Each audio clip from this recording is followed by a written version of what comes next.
যিখন ঘৰৰ মজিয়াত নাৰীৰ চকু পানী পৰে, যিখন ঘৰৰ মজিয়াত নাৰীৰ চকু পানী মৰে, সেইখন ঘৰৰ মজিয়াত 7টা যজ্ঞ পাতিলেও কোনো ফল নাপায়। যিখন সমাজত নাৰীক নিৰ্যাতিত কৰে, নাৰীক চুলিত ধৰে, সেইজন পুৰুষৰ আয়ুস কমে, আৰু যিখন সমাজত নাৰী নিৰ্যাতিত হয় সেই সমাজখন নষ্ট হয়। এই কংসৰ কাৰাগাৰ কেতিয়া কৃষ্ণ জন্ম পাইছে, কেনেকৈ?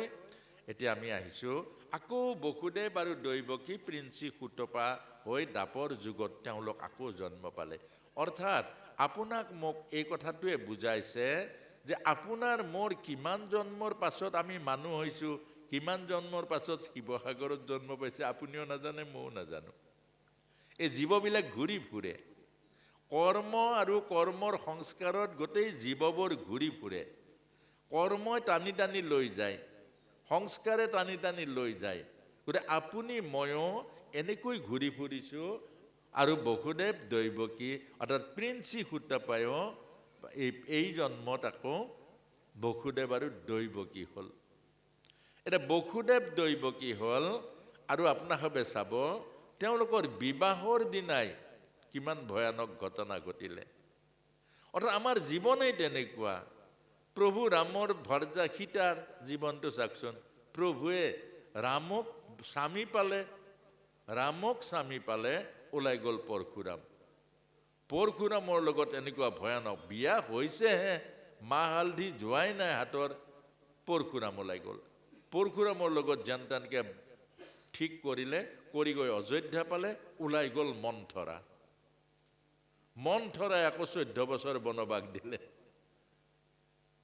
এই 14 বছৰ বনবাসৰ লগত যেনে তেনেকৈ সীতা মাও ৰামৰ লগত ওলালে, ইমান দুখৰ ৰাস্তাত ওলালে, ইমান কাঁইটৰ ৰাস্তাত ওলালে, আকৌ গৈ গৈ ওলাই গ'ল ৰাৱণ। আপোনাক মোক এইবোৰ কথা কি বুজাইছে? এইবোৰে আমাক কি বুজাইছে? আপোনাৰ মোৰ সংসাৰ যাত্ৰাটো ইমান সৰল আৰু সহজ নহয়।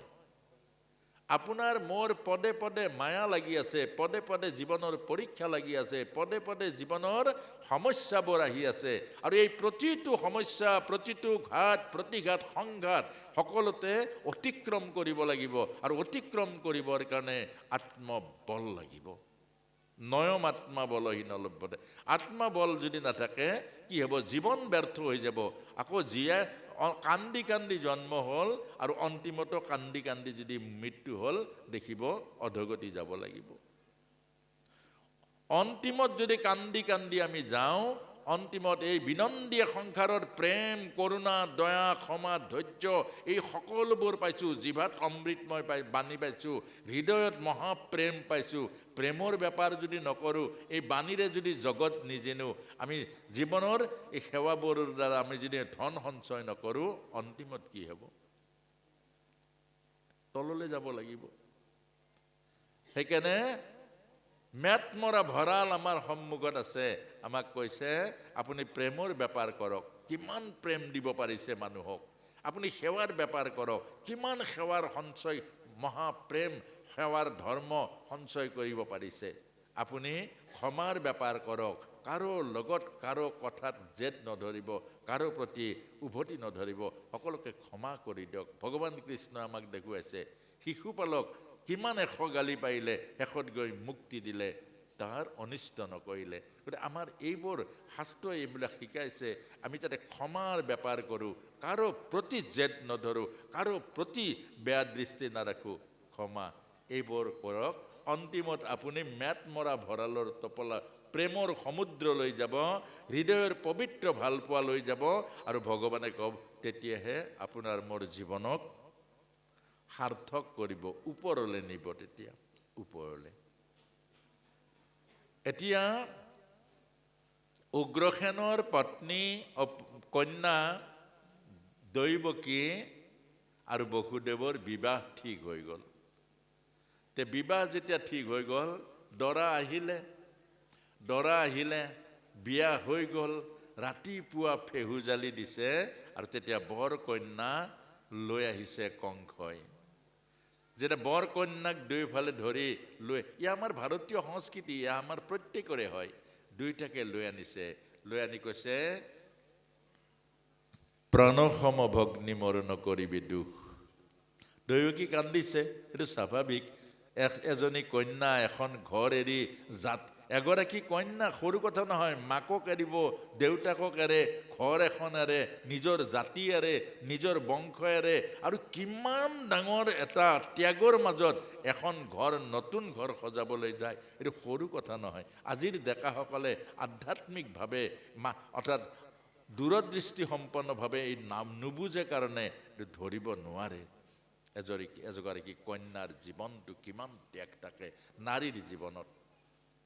তাৰ পাছতে ক'লে প্ৰাণসম ভগ্নী মৰ নকৰিবি দুখ, ই যে জগতৰ চিৰন্তন ৰীতি। আৰু বসুদেৱ মিত্ৰ মোৰ, মথুৰা ৰস কাৰেং শূন্য কৰি তুলি দিছো এই ৰত্নটি। আজলি তাই, কাৰণ কন্যা ঘৰত থাকিলে মাকে কাম কৰিব নিদিয়ে মৰমতে, পিতৃয়ে কাম কৰিব নিদিয়ে চেনেহতে, আৰু ঘৰতে সমস্ত শিক্ষা দীক্ষা এইবোৰ পৰিপূৰ্ণ কৰে। আৰু তাৰ পাছতে ক'লে দোষ হোৱাটো তাই স্বাভাৱিক, গতিকে তুমি কেতিয়াও দোষ নধৰিবা, কষ্ট নিদিবা, দুখ নিদিবা। পিতৃৰ কিমান কাতৰ অনুৰোধ, ভাতৃৰ কিমান কাতৰ মিনতি, যে মৰমৰ একে গৰ্ভত জন্ম হোৱা, খেলি মিলি থকা এইগৰাকী মোৰ মৰমৰ বাইদেউ, মৰমৰ ভগ্নীক ক'ৰবাৰ অজান এখন ঘৰলৈ নতুন সম্পৰ্ক, নতুন ঘৰ, নতুন মানুহ পঠিয়াইছোঁ। কিমান ডাঙৰ কথা এটা, ভাবি চালে বহুত ডাঙৰ কথা। শেষত গৈ দৈৱকীয়ে হিয়া উজাৰি কান্দিছে, আই দৈৱকী, আই দৈৱকী, তোৰ এই বিবাহৰ মধুৰ ক্ষণত দিবলৈ আছে মোৰ অনেক ঐশ্বৰ্য বিভূতি। এই ৰাজপ্ৰসাদত একো কম নাই, কিন্তু আই এইবোৰ তোক নালাগে। কেলে? খুব মনোযোগেৰে শুনিবচোন, এইবোৰ ভাগৱতৰ কথা, এইবোৰ জীৱনৰ কথা। যে দৈৱকী ধনেৰে এখন ভাল ঘৰ পাতিব নোৱাৰে। আই দৈৱকী, এই জড়জগতৰ এইবোৰ যে পালেং, কাপোৰ ধোৱা মেচিন, ডাঙৰ ডাঙৰ ফ্ৰিজ, ডাঙৰ ডাঙৰ ফাৰ্নিচাৰ, সোফা ছেট, এইবোৰে এটা ভাল সন্তান নমাই আনিব নোৱাৰে, বিবাহৰ উদ্দেশ্য পূৰ্ণ কৰিব নোৱাৰে। গতিকে এটা বস্তুৱে পাৰিব, সেই বস্তুটো হ'ল আশীৰ্বাদ। আশীৰ্বাদে জীৱন সুন্দৰ কৰে, আশীৰ্বাদে এখন সুন্দৰ গৃহস্থী নিৰ্মাণ কৰে, আশীৰ্বাদে এটা পৰিয়াল পূৰ্ণ কৰে। সেইকাৰণে দিছোঁ তোক ককায়ৰৰ হৃদয় ভৰা আশীৰ্বাদ, তই যেন পতিব্ৰতা হ। এগৰাকী নাৰীৰ সকলোতকৈ মহান ধৰ্ম হ'ল পতিব্ৰতা। স্বামীকে গুৰু মানি, স্বামীকে ঈশ্বৰ মানি, স্বামীক সৰ্বস্ব জীৱনৰ মানি ভক্তি কৰা, কায় বাক্য আৰু মনেৰে, এইটোৱে হ'ল নাৰীৰ প্ৰথম ধৰ্ম। এগৰাকী আইৰ প্ৰথম ধৰ্ম হ'ল স্বামীক কায় মন বাক্যে সেৱা কৰা, স্বামীক কায় মন বাক্যে আজ্ঞা পালন কৰা, আৰু স্বামী সেৱাই জীৱনৰ ব্ৰত কৰা। স্বামী সেৱা যেন তোৰ শিৰৰ ভূষণ হয়, স্বামী সেৱা যেন তোৰ জীৱনৰ ব্ৰত হয়। তেতিয়া সেনাপতিক কৈছে যে দৈৱকী যৌতুকৰ বাবে 2000 ৰথ, 400 হস্তি, 15,000 ঘোঁৰা আৰু 200 সুন্দৰী দাসী সাজু কৰিছানে? বোলে কৰিছোঁ। অৰ্থাৎ এজন পিতৃৰ ত্যাগ চাওকচোন। আজি ডেকাসকলে এই কথা বুজি নাপায়। এজন পিতৃৰ ত্যাগ চাব, এজনী কন্যাক গোটেই তুলি তালি ডাঙৰ দীঘল কৰি শিক্ষাই দীক্ষাই সকলোবোৰ পৰিপূৰ্ণ কৰি বিবাহৰ ফাৰ্নিচাৰকে আদি কৰি যিমান পাৰিছে একৰা দুকৰা কৰি যত্ন জমা কৰি কৰি ডাঙৰ এখন বিয়া পাতে। বিয়াত ভকতসকলৰ আশীৰ্বাদ পাবৰ কাৰণে মাটি বেছি হ'লেও ভকতসকলৰ আশীৰ্বাদ দিবৰ কাৰণে মাতে। তাৰ পাছতো যৌতুকৰ কাৰণে ইমানবোৰ দি পঠিয়াই, তাৰ পাছত কন্যাগৰাকীক অত্যাচাৰ কৰে। তাৰ পাছত সেইগৰাকী অসহায় পাই অকলে যে আপোনাৰ ঘৰলৈ লৈ গৈ প্ৰথম কিমান ফুচুলাই, কিমান ভাল ভাল কথা কয় আৰু তাৰ পাছত আপুনি অকলশৰীয়া পাই কিমান কষ্ট দিয়ে। মনু আদি ঋষিয়ে কৈছে, যিখন ঘৰৰ মজিয়াত নাৰীৰ চকু পানী পৰে, যিখন ঘৰৰ মজিয়াত নাৰীৰ চকু পানী মৰে, সেইখন ঘৰৰ মজিয়াত 7টা যজ্ঞ পাতিলেও কোনো ফল নাপায়। যিখন সমাজত নাৰীক নিৰ্যাতিত কৰে, নাৰীক চুলিত ধৰে, সেইজন পুৰুষৰ আয়ুস কমে, আৰু যিখন সমাজত নাৰী নিৰ্যাতিত হয় সেই সমাজখন নষ্ট হয়। কেলে? এগৰাকী নাৰীৰ ত্যাগ, এগৰাকী নাৰীৰ যিটো আপোনাৰ প্ৰতি ত্যাগ, কৰোণা, যিমান সেৱা, এইবোৰ বহুত ভাবিলে বহুত, আৰু নাভাবিলেতো একো নাই। হৃদয় যেতিয়া নাই মানুহৰ, হৃদয়ৰ যেতিয়া ভাৱনা নাই, তেতিয়া হৃদয়হীন মানুহে কৰিব নোৱাৰা কি কাম আছে। আৰু তাৰ পাছতে ৰথখন কংসই লেকাম ধৰিলে, দৈৱকী বসুদেৱ পাছফালে বহিলে। লেকাম ধৰাৰ লগে লগে আকাশবাণী হ'ল, সাৱধান কংস, যি দৈৱকীৰ বিবাহ পাতি মহাসমাৰোহেৰ আনন্দত আত্মহাৰা তই, সেই দৈৱকীৰ গৰ্ভজাত 8ম সন্তানে সংহাৰ কৰিব তোক অৱলীলাক্ৰমে। লগে লগে চব নাটক উল্টা হৈ গ'ল।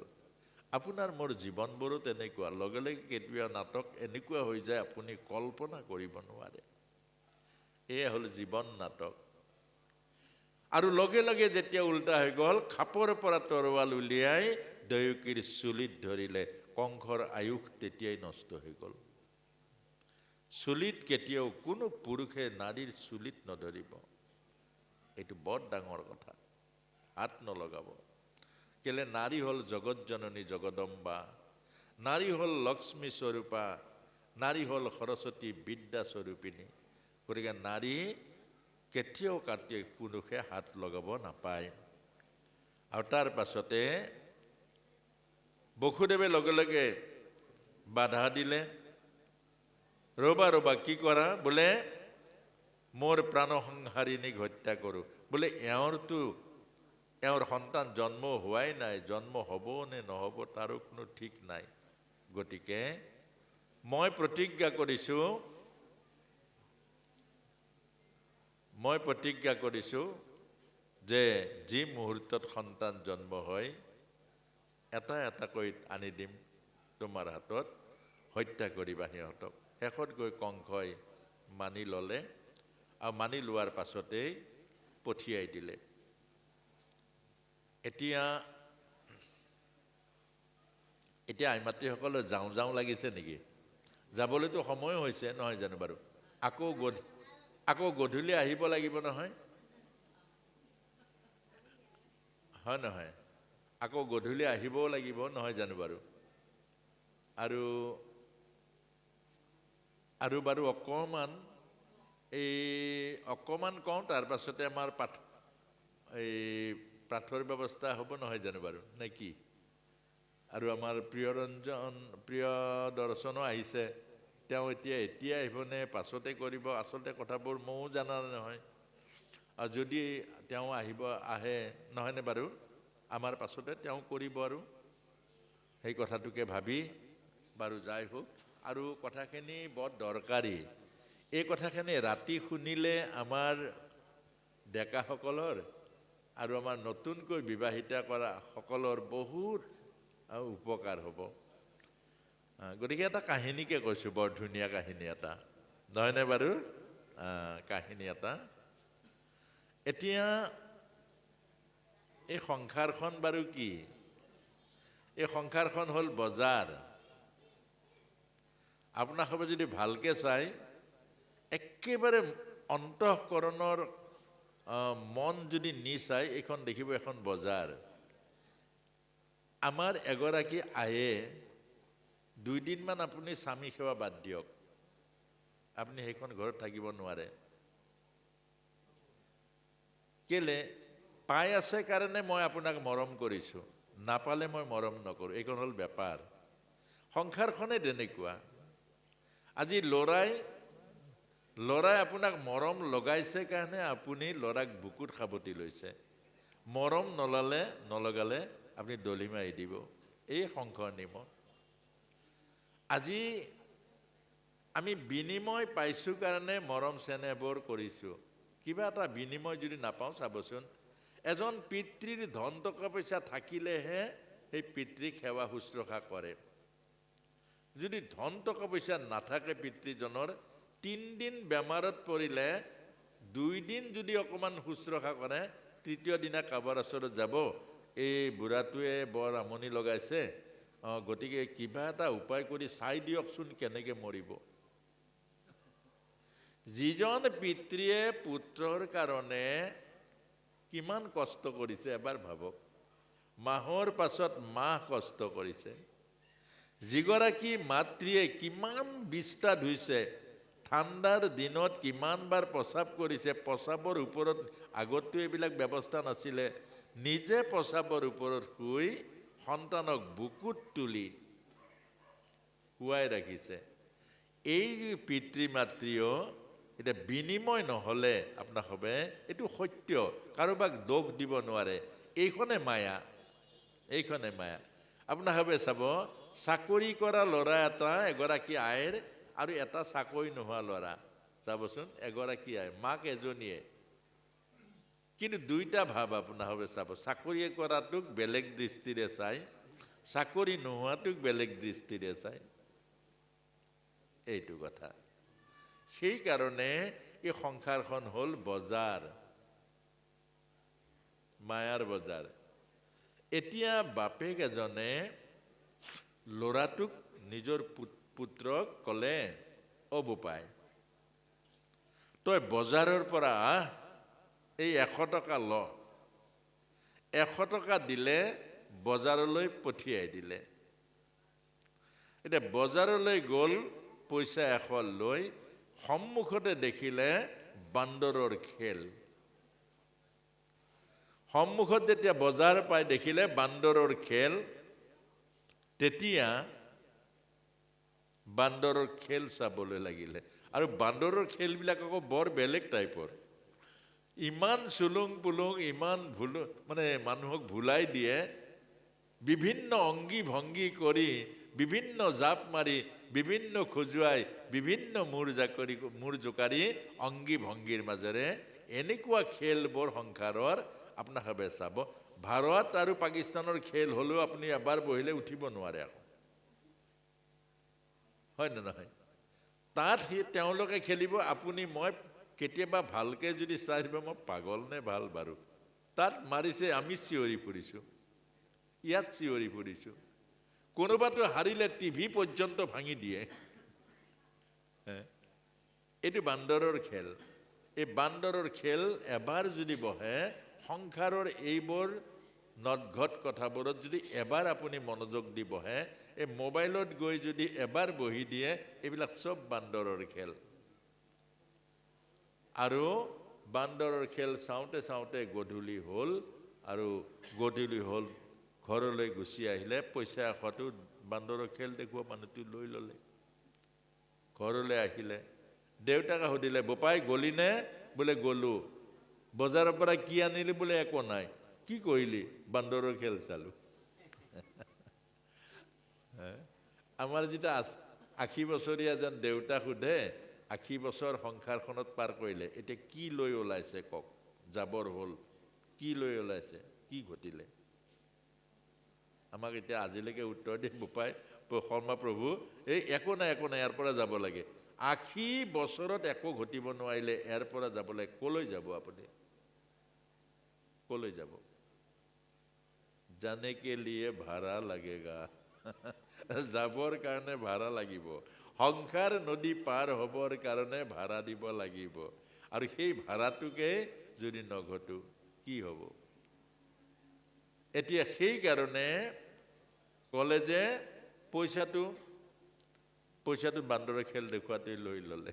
পইচা মানে সময়, 100 বছৰ আপোনাক মোক আমাক সকলোকে দিছে, 100 বছৰ।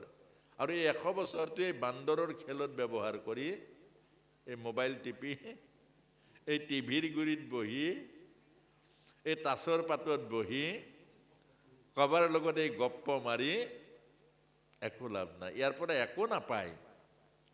ইয়াৰ পৰা একো নাপাই জীৱনৰ অমূল্য সময়কণ আপোনাৰ পৰা কাঢ়ি লৈ ল'ব আৰু এদিন সময় পাৰ হ'ব সিদিনা খালী হাতে আপুনি কান্দিব লাগিব যে এতিয়া কলৈ যাওঁ আৰু প্ৰভুক পাবলৈ হ'লে ভকতি নঘটিলে তাতকৈ যদি নাম জপ কৰিলেহেঁতেন তাতকৈ যদি সৎসংগ কৰিলেহেঁতেন তাতকৈ যদি গীতা ভাগৱতৰ তত্ত্ব অৰ্থ বুজিলেহেঁতেন কামত আহিলেহেঁতেন এইখিনিকে বোলে অন্ততঃ প্ৰভুক দিব পাৰিলোহেঁতেন যে প্ৰভু এইখিনিকে পাইছোঁ আৰু কি পাইছোঁ ৰাম এই অন্তিমত যেতিয়া ৰাম বুলি ক'লোহেঁতেন তেতিয়া জীৱন সুন্দৰ হ'লহেঁতেন গতিকে এইখিনিকে কৈ আমি যাতে সময়বোৰ নষ্ট নকৰোঁ কলিযুগত সকলোতকৈ উত্তম সময় কেলে কলিযুগতে প্ৰভুৰ নাম কলিযুগতে সৎসংগ কলিযুগত এই প্ৰভু শ্ৰীমন্ত শংকৰ গুৰু দিয়া নামঘৰ কলিযুগত গীতা ভাগৱত এইবোৰ সকলো পাইছে